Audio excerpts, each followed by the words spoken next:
All right, so this is a continuation. I ended up adding another layer of fabric on here so I can keep going. So right now I have this loop over here that I can't quite get to, so I'm gonna add another chain stitch on here. I'm gonna add another loop before I get over there. So that way, again, I don't end up with more of a bowl shape and I can keep it flat.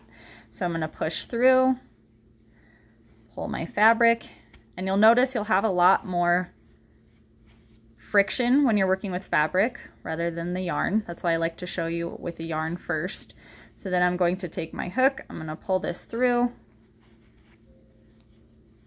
Now if you have knots in the fabric or it's a little bit thicker, it is going to take a little bit more pull to get that through.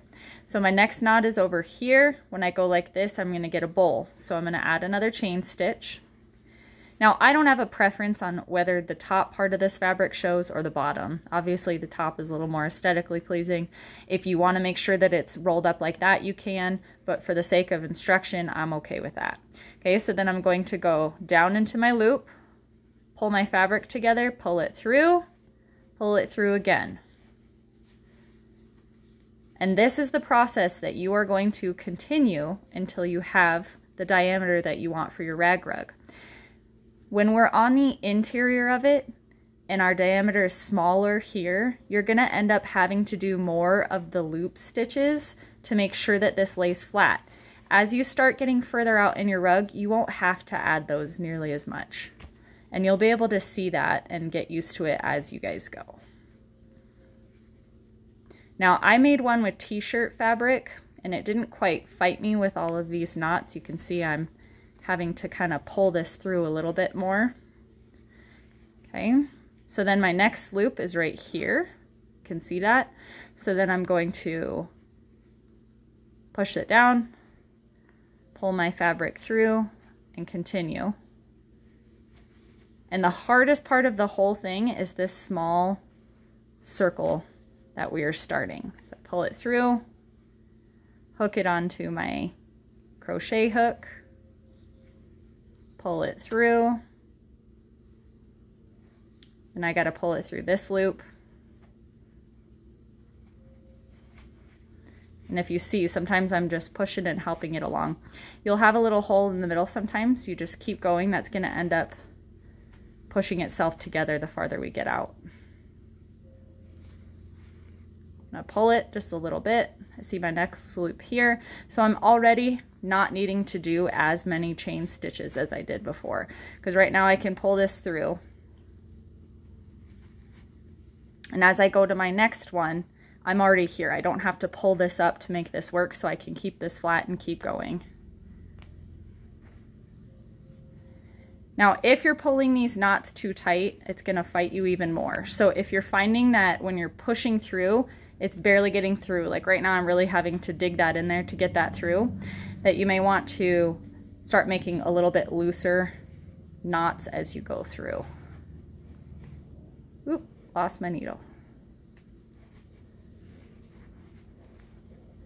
So I'm going to continue this process. Again, I've got my loophole right here, so I'm going to push that through. If you accidentally grab the wrong one, so say there's an upper one here and a lower one here, that's okay. As long as they're attached as you're going through, that's absolutely fine. And there are a lot of different knots and a lot of different styles with crochet. This is probably the most simple one that we're going to do.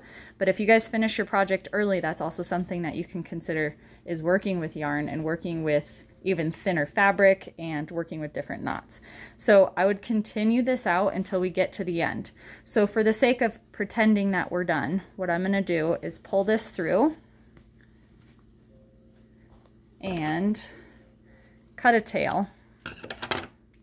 So what I'm going to do is actually pull that all the way through. So right now I have a singular piece of fabric coming out the end. And I want, and actually I'm going to take it a little bit shorter than that, because what we're going to do is not sew this in. We're going to basically weave it in and out. So I can just take my crochet hook and hook it, loop it through this one. I can even go to the inside of it, loop it through this one. You're basically just hiding the tail in your piece. So see how it's getting shorter and shorter. I can flip it and I can go to the inside, Probably need to get a little closer.